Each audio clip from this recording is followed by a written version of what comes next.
So in today's lecture, we will be starting with RBCs.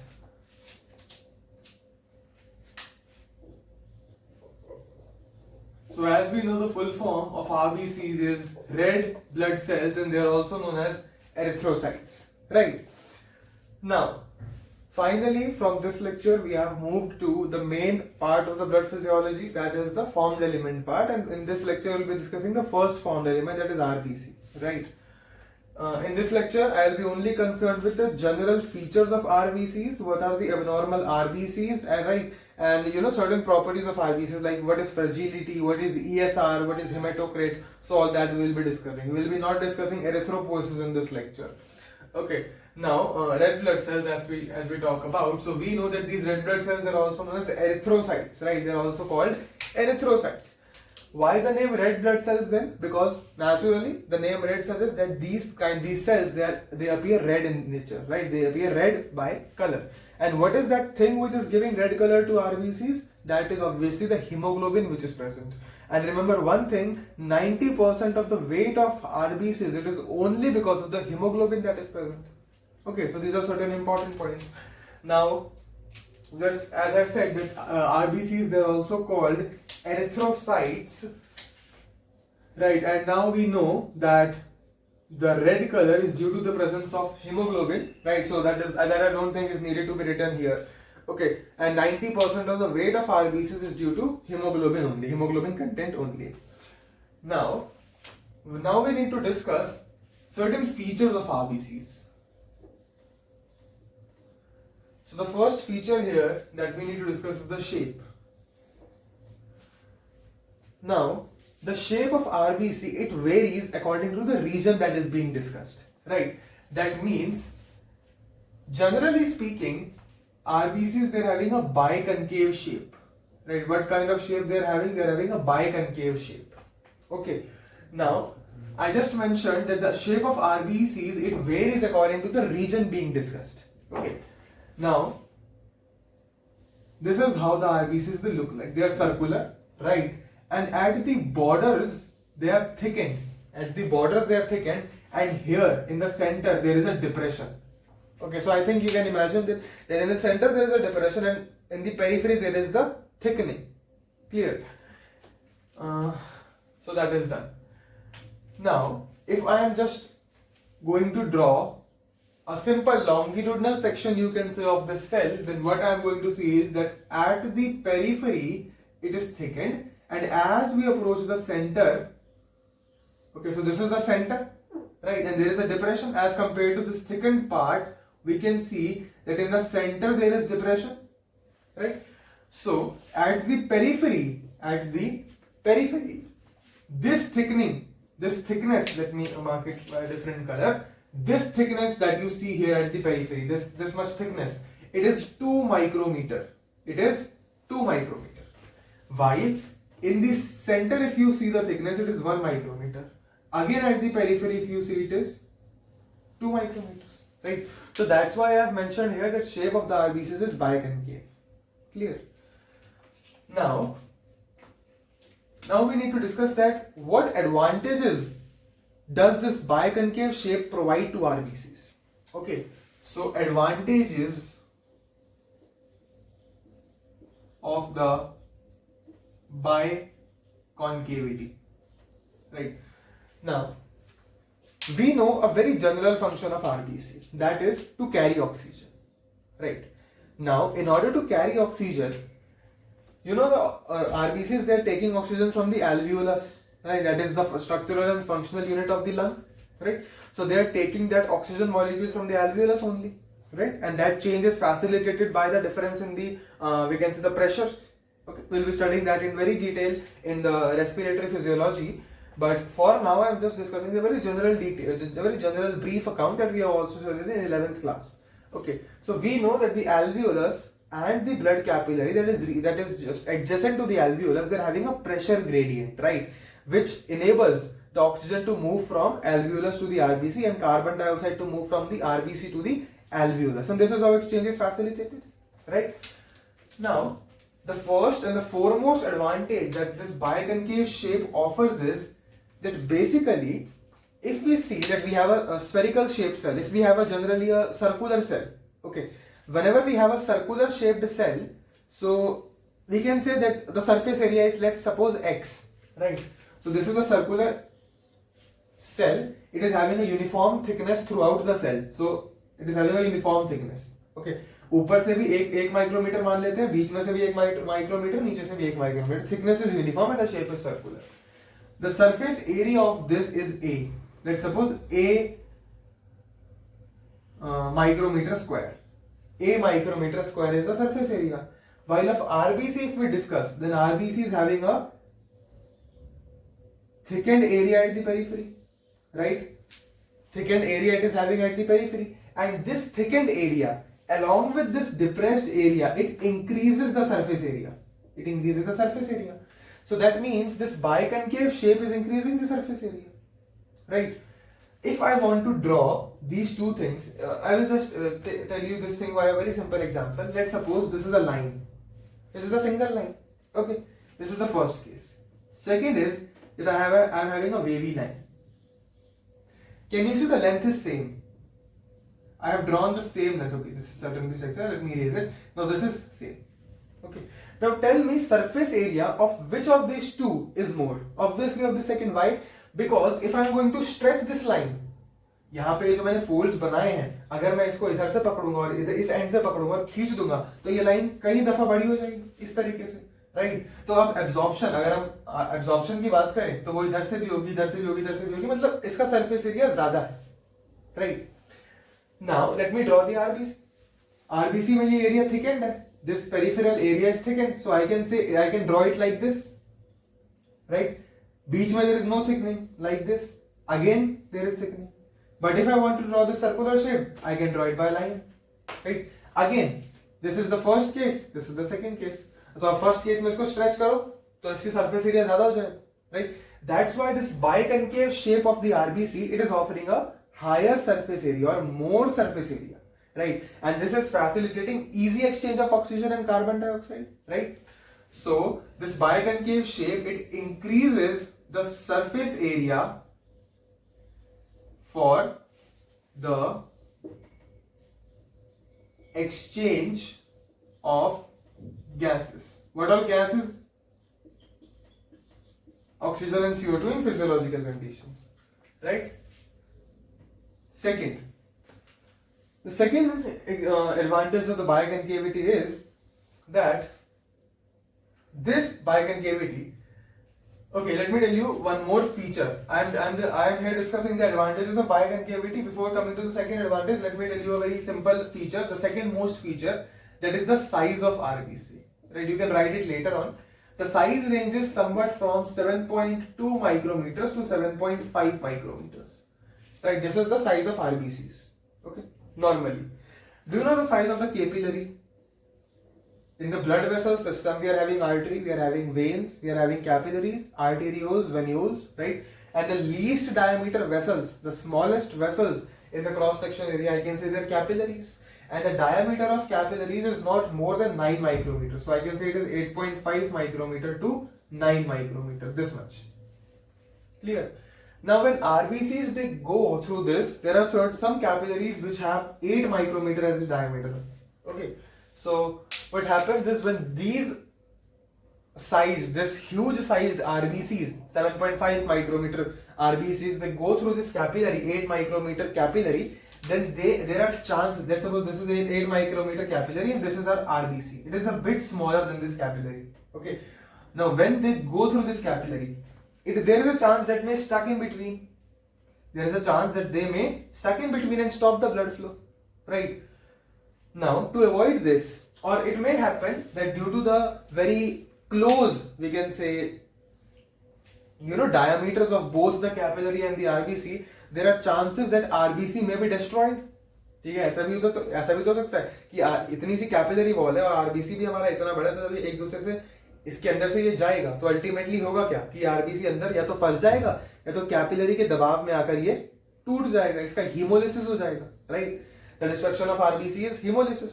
Okay, now what happens is that two chances are there, या it may get stuck and eventually get destroyed, or it may directly get destroyed.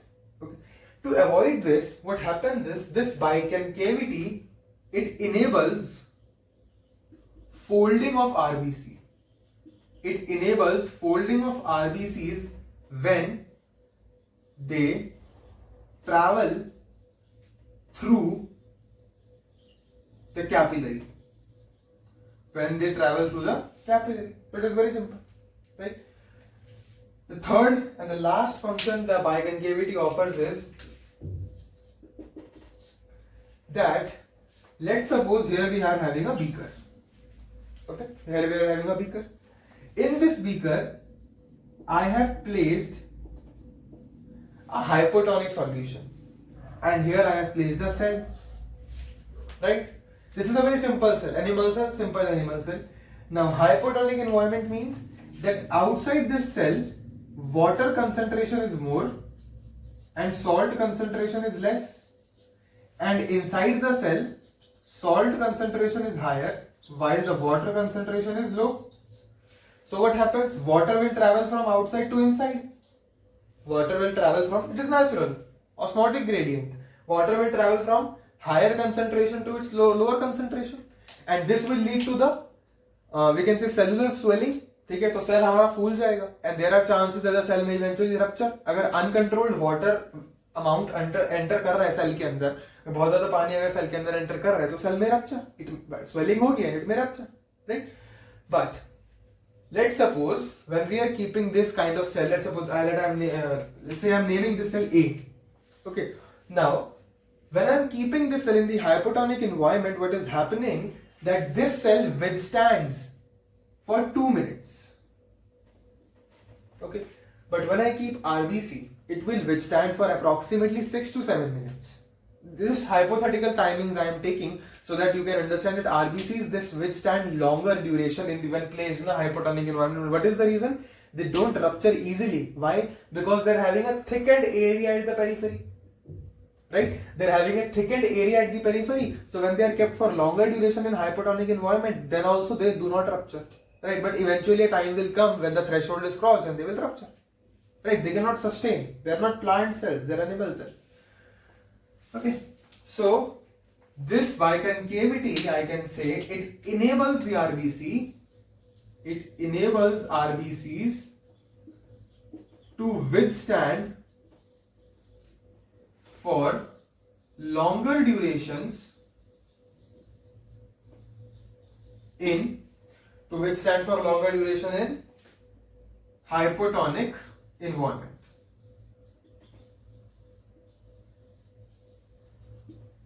Clear? So these all are the advantages that biconcavity offers to the red blood cells. I think it's very clear now. Now, once we have discussed two parameters of RBCs, let's move to the next parameter, and the next parameter is volume. So I'm not writing all those things, only these two I think are important. Shape we have discussed, biconcave shape. Size we have discussed, 7.2 micrometer to 7.5 micrometer. Volume also is there. Volume is 87 micrometer per micrometer cube. Okay, so the volume of RBC is 87 micrometer cube, and the surface area, I think it ranges between 136 to, let's suppose 140 micrometer square, right? This is the range of surface area, maybe 141, 142, 139. But average size, if we see of the surface area of the RBC, it is 140 micrometer square. Okay, so this we have discussed. Now also we have discussed that what is the thing that is providing red color to those RBCs, so that is hemoglobin, and hemoglobin is providing 90% weight to those RBCs. Now we move to the composition of red cells.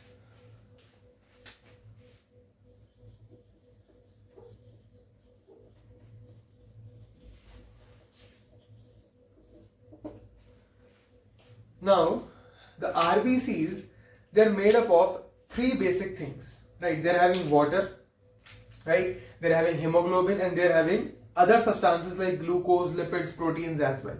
Okay, so first we need to mention here that these RBCs, they're having water, right? It is 63%. They're having hemoglobin, right? Hemoglobin is represented by capital H and small b. It is around 25%, and the rest are other substances. So the rest are other substances. Now, other substances, we have got glucose, we have lipids, we have proteins, and there are enzymes as well. Right? Glucose. So it is a very general requirement of all the cells, right? By glucose, what RBCs are going to do? They are going to produce energy, right? We'll be looking at how the RBCs they produce energy, right? There is a very interesting mechanism how they are producing energy, and that is different from mostly from the other cells of the body, right? Lipids. In lipids, 3 common lipids that you must remember: lecithin. They are having lecithin. Phospholipid. Phospholipids are present in, I think, all the human cells, right? In the cell membrane, they are there. Lecithin, phospholipids, also cephalin is also present, right? Then when we come to proteins, we can have glutathiones, right? We can have albumin-like insoluble proteins.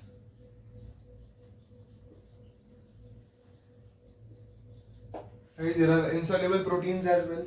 Then there are band 3 proteins, there are RHD proteins, right? Glycophorins, integral proteins. Okay, so there are many kinds of protein. I have mentioned only 2.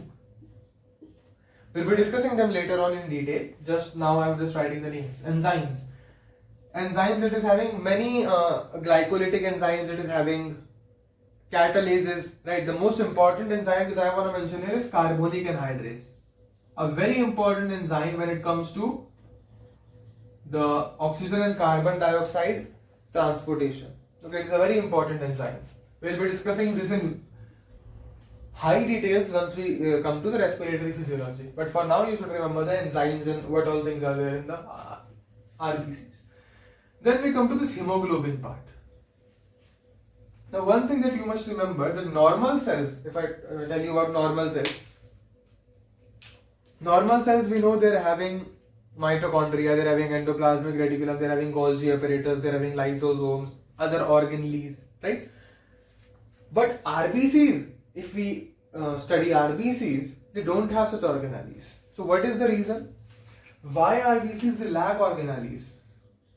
So first thing is that organelles are absent in RBCs. And what is the reason that organelles are absent? The reason is that when organelles they are absent, in the absence of organelle, just tell me which cell is having more space. A cell which is filled with organelles or a cell which is not filled with organelles?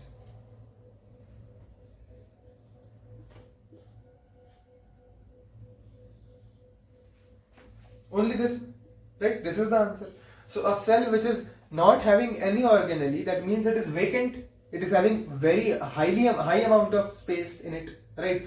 That's why the RBCs they're having higher amount of space so that they can accommodate hemoglobin, right? And remember one thing, that RBCs even lack nucleus, right? Nucleus is also not present in RBCs. That's why RBCs they are called enucleated cells.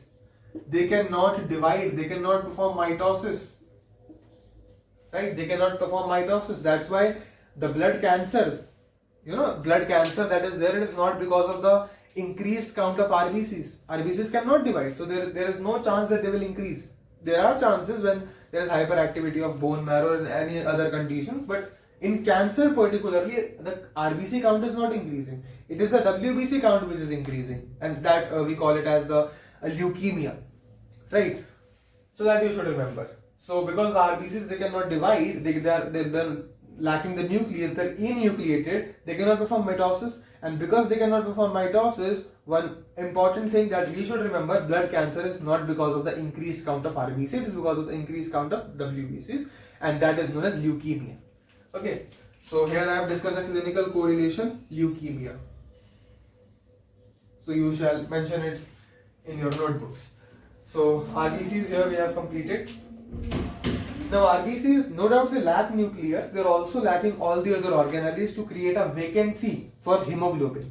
So more and more hemoglobin can be accommodated in RBCs. So this absence of organelle is because of the fact to accommodate more and more more and more amount of hemoglobin, right? So when more and more hemoglobin can be accommodated, more oxygen can be carried,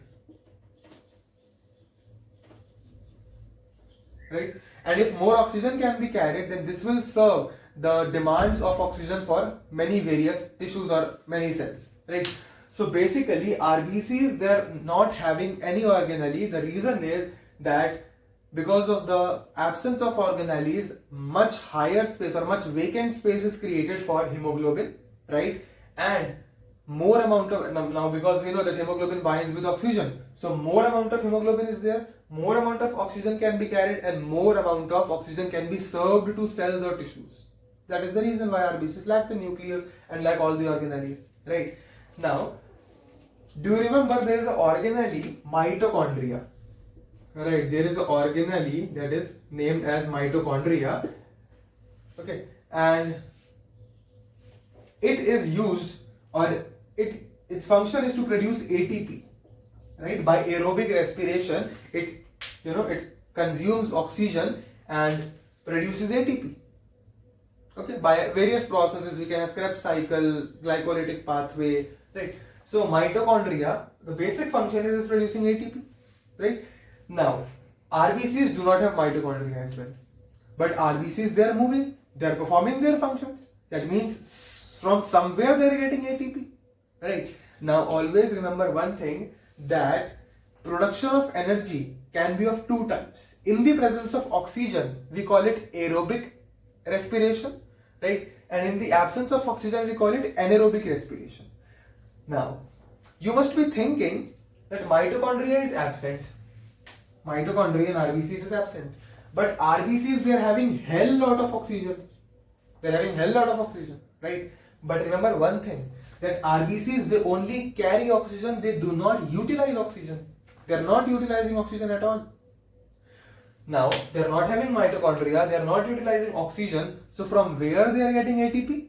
The process by which this RBCs, they get ATP, we call this as anaerobic respiration. That process is anaerobic respiration, and in this lecture only, we'll be discussing the two pathways, that is the EM pathway, right, and HMP shunt pathway, of how the RBCs, they are going to produce ATP. Okay, so that is one thing that here we have discussed, composition of RBCs. Next is lifespan of RBCs. Now, before discussing the lifespan of RBCs, we should first discuss the RBC count.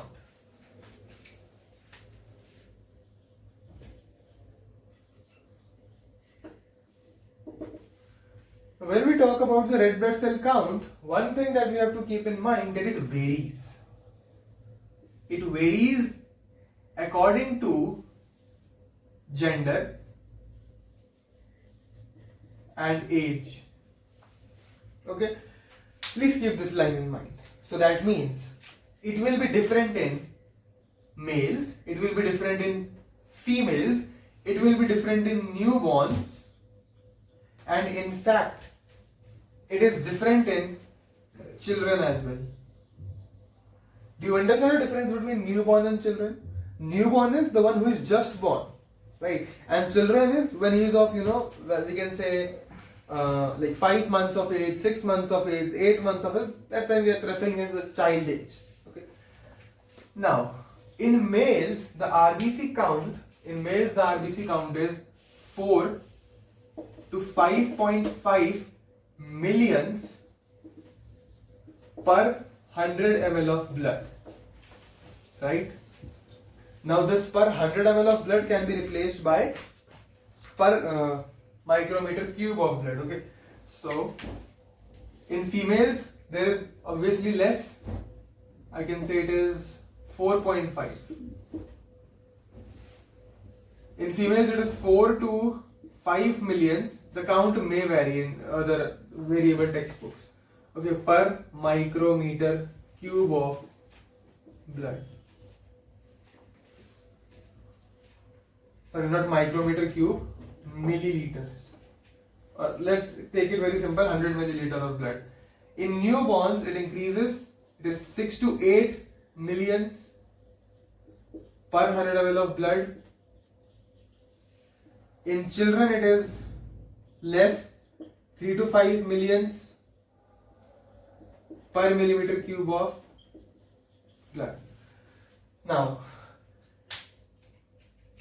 in male and female, it is different because of the hormonal changes. In males, remember in males, testosterone, not only testosterone, but all androgens are there, right? The testosterone that is there, it influences, or rather we can say it increases the rate of erythropoiesis. That means RBC formation. It increases the rate of RBC formation, so more RBCs are there. In females, the testosterone level, no doubt testosterone is there in female, right? There is no doubt testosterone is there in females, but in very slight amounts. Okay. More amounts में what we have? Estrogen. And estrogen, it is having an inhibitory action on erythropoiesis, right? So it is not influencing erythropoiesis, rather inhibiting it. So we can say it is responsible for the less count of RBCs in females. In newborns, why it is more? Remember, when a baby is born, or let's come back to the intrauterine life. In whole of the intrauterine life, the baby is breathing, or baby is getting oxygenated blood of the mother. Right? No doubt baby is having his own blood as well, but that blood is being oxygenated by the maternal lungs. That means the lungs of the mother, they are oxygenating the fetal blood as well. Okay, but as soon as the baby gets out of the womb, gets out of the uterus after the parturition, the baby has to be dependent on, his own lungs, his or her own lungs for the oxygenation purpose of blood, right? And as soon as the baby comes out, he starts crying. Why he starts crying? He starts crying because of the hypoxia that he suffers from, right? Initially in the intrauterine life, he was dependent wholly on the maternal lungs, or maternal blood we can say, for oxygenation. But now as soon as he or she comes out of the womb, he or she is dependent on their own lungs for oxygenation, right? So as soon as the baby suffers from hypoxia, that triggers the centers in the medulla oblongata. Okay, that is a part of the brain. We'll be studying that in very detail in respiratory physiology as well. But for now, just understand the thing that as soon as the baby comes out of the womb, hypoxia occurs. Hypoxia is the shortage of oxygen. Okay, so the baby suffers from shortage of oxygen, and because of that shortage of oxygen, the brain, the centers in the brain, the respiratory centers in the brain, they get activated. They get activated and they send impulses to the lungs, and lung starts inspiration, expiration, inspiration, expiration, right? So ultimately, because of hypoxia, initially the bone marrow responses by higher production of RBCs. More RBCs, more amount of oxygen that the lungs will give. Okay, so hypoxia also we can say influences RBC production. In erythropoiesis we'll be discussing regulation of erythropoiesis. So all these factors there also we'll be discussing. Okay, in children why it is less? Okay, so this is in the comment section. You shall mention that why in children it is highly less. Okay, why there is only 3 to 5 million count. Okay, 3 to 5 million per 100 ml of blood count is there in children. Okay, it is high. It is, I have covered these three things, and children, it is very much related to this hypoxic condition. Okay, so just apply your brains into it and comment it. So this will be in the comment section. Now, after completing the RBC count, now let's move to the last is the lifespan of RBC. So the lifespan of RBC, it is somewhat around 120 days. Right, it is 120 days, or I can say approximately 4 months. Okay, so here we have discussed all the general features of RBC, and now we will be moving to pathological shapes of RBC. Remember, the natural shape of RBC is biconcave. It is circular, non-nucleated biconcave shape. Now we will be moving to abnormal RBCs, right? How RBCs, they can change their shape in different body conditions, different pathological conditions. Okay. Now we will move to abnormal RBCs.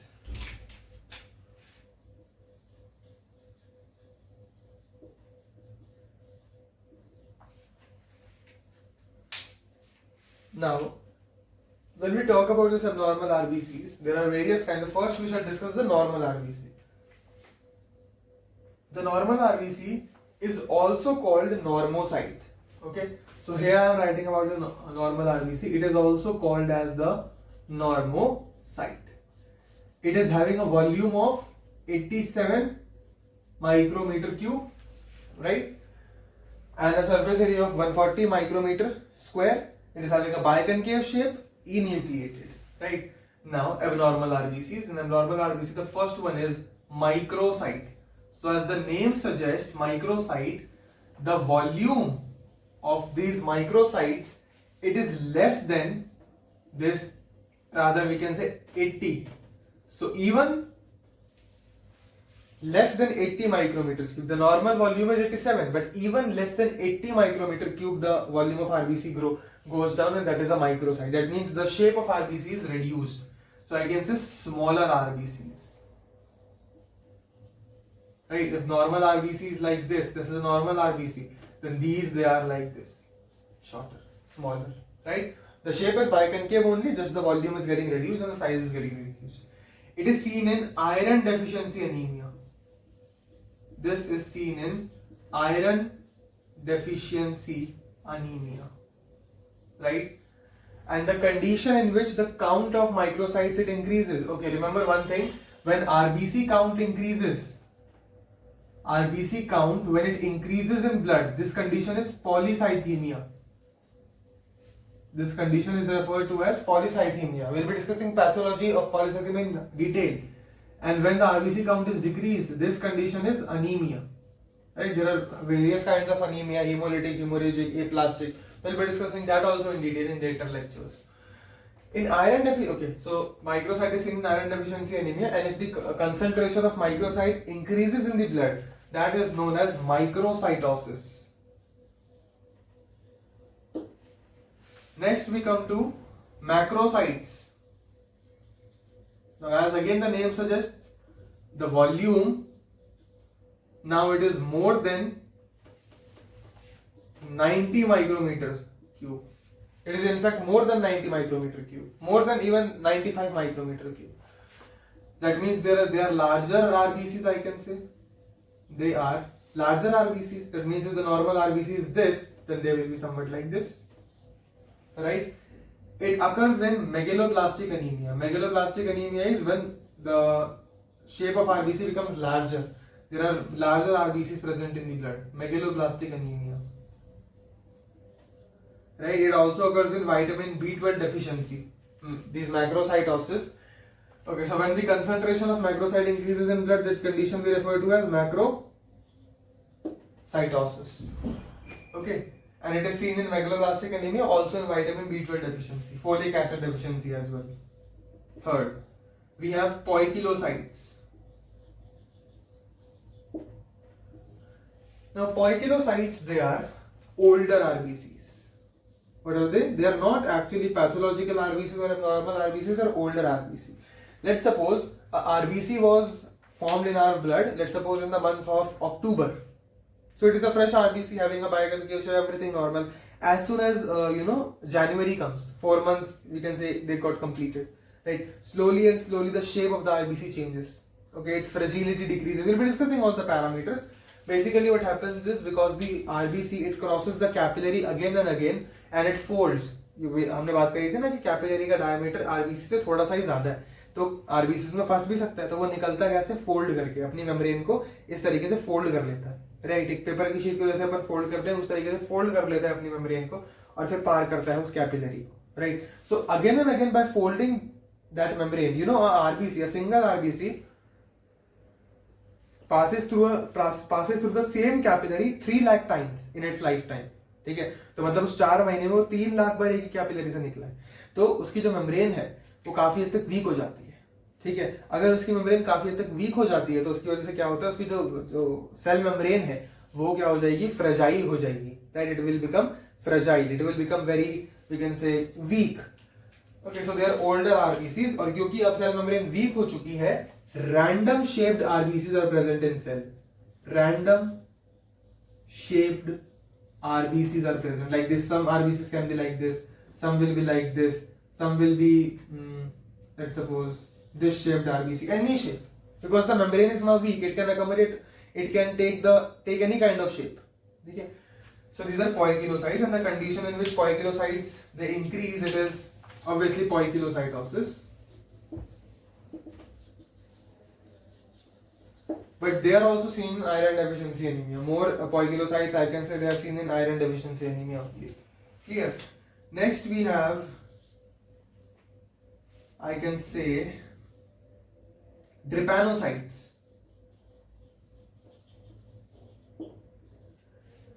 Now, when I talk about drepanocytes, in drepanocyte what happens is the shape becomes like this, right? So I can say sickle shaped RBCs are there, right? And this is seen in sickle cell anemia, which is a X-linked recessive disorder, genetic disorder in simple words. Okay, so here we have discussed 4 abnormal RBCs. Now let's discuss other abnormal RBCs. So next we move to spherocytes.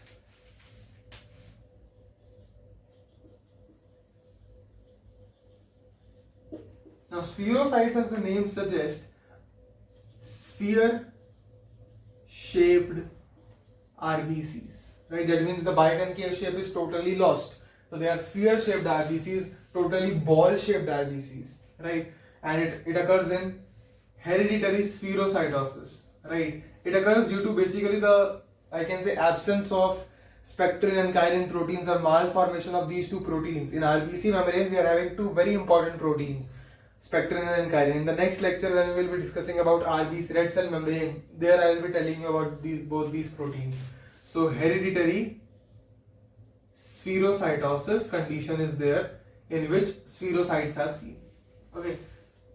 Next is elliptocytosis. Now elliptocytosis, it is oval shaped RBC. So in this condition, we see oval shaped cells, oval shaped RBCs, and it occurs in iron deficiency anemia, right? Or even in hereditary elliptocytosis as well. So इसका example भी hereditary elliptocytosis. Again, due to the malformation of spectrin and kinin proteins. Next is echinocytes. Now echinocytes, they are also called Burr cell. Burr cell, or rather say crenatid red cell. Now what does the word crenatid means? Like, so I'll just make the shape here of RBCs. You know, this shape, any kind, random shape we can say. Processes are arising from here also, like this. So this is a crenatid red cell, right? So this is echinocytes, and it occurs in liver diseases. It occurs in liver diseases. Next is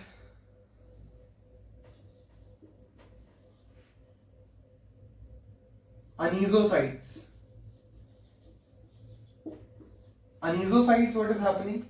In anisocytes, basically what happens, larger RBCs are also present, smaller RBCs are also present, poikilocytes are also present. So that means various shaped RBCs are present in the circulation.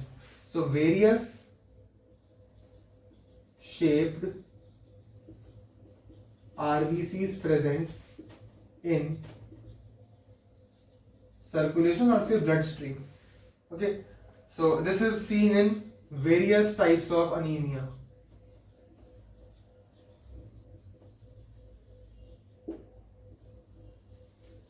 Okay. There is stomatocyte. Stomatocyte, it is having a slit. It is a cell with a slit in between. Slit is an opening. That means these cells, they have this shape, right? They are biconcave shaped, very normal, right? They are biconcave shaped only, but they have an opening in between like this. So this is the opening, hollow part, khadda. Okay? This is a slit. That means the cell is यहाँ पे पूरा cytoplasm रहेगा, but बीच में क्या है ये खड्डा, hollow pore, right? So these are stomatocytes. It occurs in liver diseases, right? It occurs in liver diseases, in patients with alcoholism, बहुत ज़्यादा alcohol consume करते हैं, right? So these conditions they can occur. Okay. So this was the last part of today's lecture. From the next lecture, we'll be starting with the red cell membrane. We'll be discussing how the RBCs they produce ATP. We'll be discussing hematocrit, ESR. Okay. Thank you.